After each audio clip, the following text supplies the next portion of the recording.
Минималь хезмәт хакыннан да кимрәк булган 12,130 сум акча түләүне булдырмаска кирәк. Бу Конституциягә каршы килә. Федерация советы әгъзалары белән очрашуда ил президенты Владимир Путин шул хакта белдерде.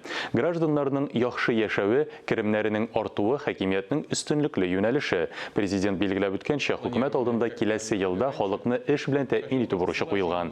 Кешеләргә тиешле эшкә кабат тотынырга булышырга кирәк.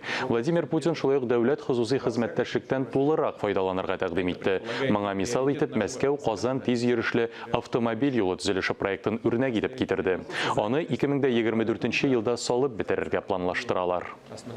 Пройдет по территории 6 субъектов Российской Федерации. В этот проект инвестирует более 650 миллиардов рублей.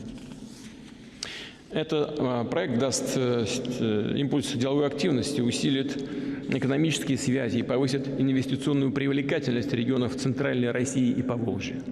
Поможет полнее раскрыть их уникальный туристический потенциал.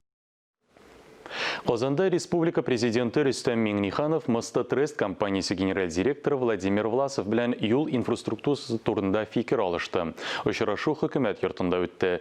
Кайбер башка актуаль юнәлешләрне дә тикшерделәр. Казан Кремлендә Алтай республикасы белән төрле өлкәләрдә хезмәттәшлек турында килешү имзаланды. Олег Хорохордин җитәкчелегендәге делегация башкалабызга эш сәфәре белән килде. Хезмәттәшлекнең перспективалары күп төрле. Алтай делегациясен аерым икътисади зоналар төзү һәм туризмны үстерү тәҗрибәләре кызыксындырды.